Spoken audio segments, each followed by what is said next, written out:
Bonjour et bienvenue sur votre magazine ICC L'Actu.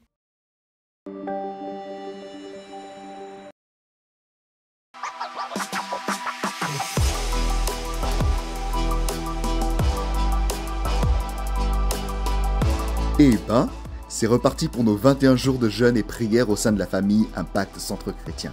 De gloire en gloire, voilà le thème de cette merveilleuse campagne de prière qui va durer 3 semaines. Aujourd'hui, répondons à quelques questions qui nous ont été posées pour le bon déroulement de cette nouvelle campagne spirituelle.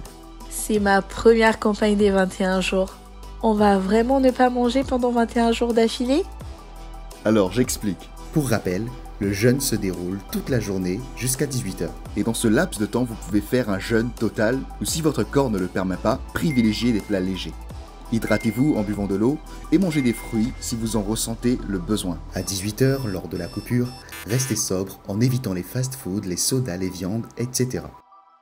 Comment participer à tous les temps de prière ?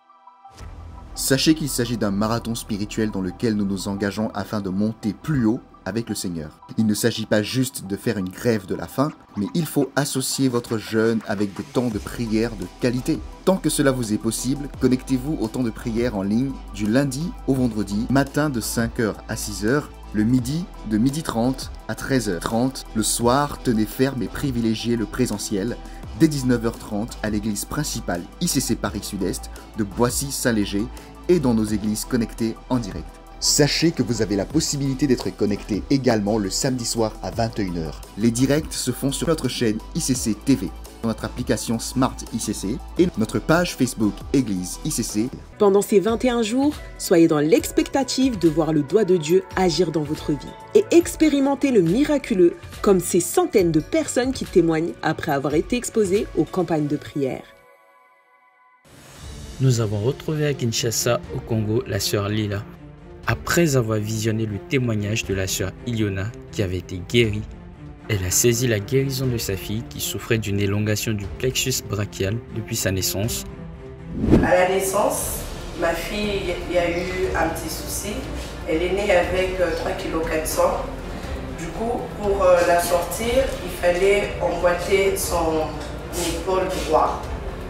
Donc, on l'a tirée très fort. Et ça a créé une paralysie qu'on appelle élongation du plexus brachial. L'enfant ne saura pas, même en grandissant, avoir la mobilité de son bras.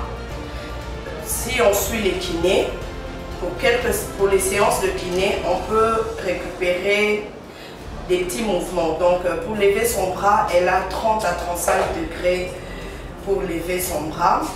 Et le mouvement est très compliqué. Elle se sert de son bras gauche pour pouvoir effectuer des mouvements. Donc le bras gauche soutient le bras droit. On a suivi des kinés, j'ai dû l'inscrire au cours de natation et il y a eu le judo, mais la mobilité du bras, heureusement qu'on me l'avait déjà prévenu, que ça allait être compliqué. Ma fille a difficulté à soulever son bras à 90 degrés. Elle n'a jamais touché son bras gauche. Elle n'a jamais touché la tête, la nuque, le cou, l'oreille. Elle n'a jamais palpé son visage et on vivait avec. C'est pas une bonne nouvelle. Je m'attendais à ce qu'on puisse me dire, après quelques séances de kiné, que la mobilité du bras de ma fille allait reprendre, que les nerfs, elle allait avoir des sensations, parce qu'il n'y a aucune sensation. À la voir se débattre pour faire exister son bras, parce que l'enfant sait que c'est un bras mort, si on peut dire. À la voir se débattre pour faire exister son bras, c'est pas la joie. Honnêtement, c'est pas la joie. Ces documents médicaux montrent bien que la petite Bamaïla souffrait d'une paralysie de son bras droit. Le 26 décembre, après les jeûnes et prières, 21 jours de jeûnes et prières, le pasteur Ivan avait demandé qu'on puisse passer les témoignages de ce qui s'était passé en Europe. Et parmi ces témoignages, il y a eu les témoignages de Iona. Iona avait le même problème qu'avait ma fille, l'élongation du plexus brachial. Tout ce qu'elle disait, c'est ce que je vivais avec elle. Du coup, ça m'a fait pleurer et j'ai commencé à prier. J'étais déterminée pour dire à Dieu, je ne sortirai pas de cet endroit sans mon témoignage. Mais je suis sortie de ce jour-là, il n'y avait pas de témoignage. Mais j'ai retenu une phrase que le pasteur avait dit. Le pasteur a dit, même si ça n'arrive pas aujourd'hui, ça arrivera dans les semaines à venir, dans les mois à venir. Il faut juste croire que ça arrivera. Et vendredi, quand on est arrivé, je lui ai juste dit, Maïla, tu vas répéter tout ce que le pasteur va demander qu'on puisse répéter. Elle me dit, ok. Et le pasteur déclarait, il dit, là où vous avez mal, touchez. Si vous avez mal partout, touchez. Touchez au niveau de la tête.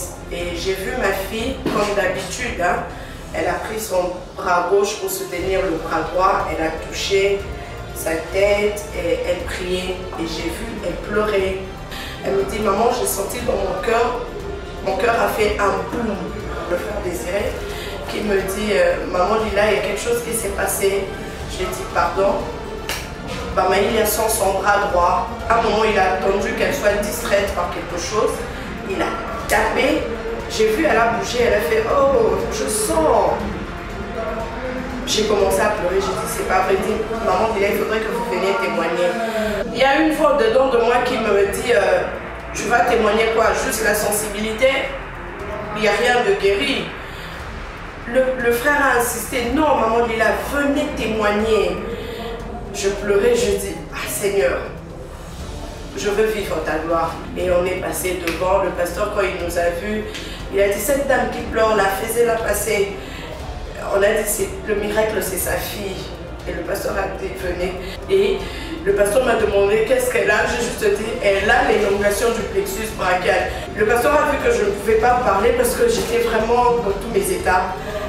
Le pasteur lui a posé la question et ma fille dit, je ne sais pas soulever mon bras droit. Le pasteur a dit, est-ce que tu peux soulever?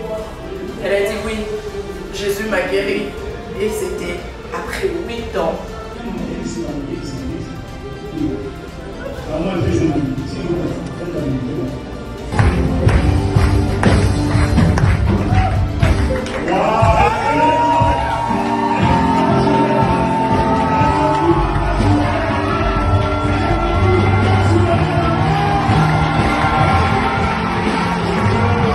Et c'était la toute première fois que je vois ma fille soulever son bras droit sans l'aide du bras gauche.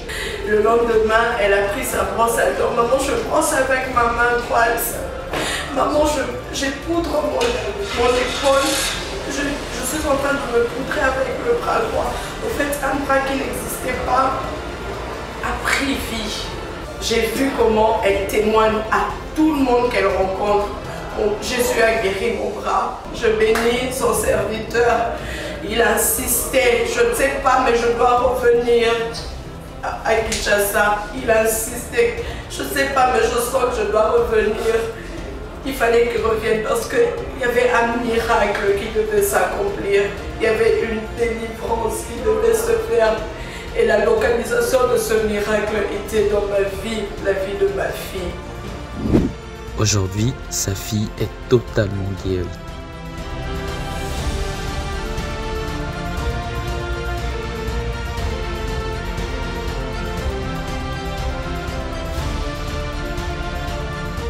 Nous rendons gloire à Dieu pour ce miracle attesté.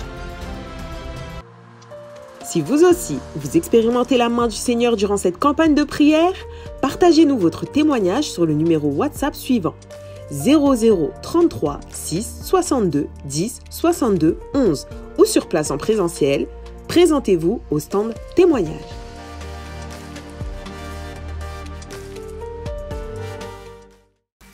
Voilà, c'est tout pour cette semaine. On se retrouve la semaine prochaine. Que Dieu vous bénisse.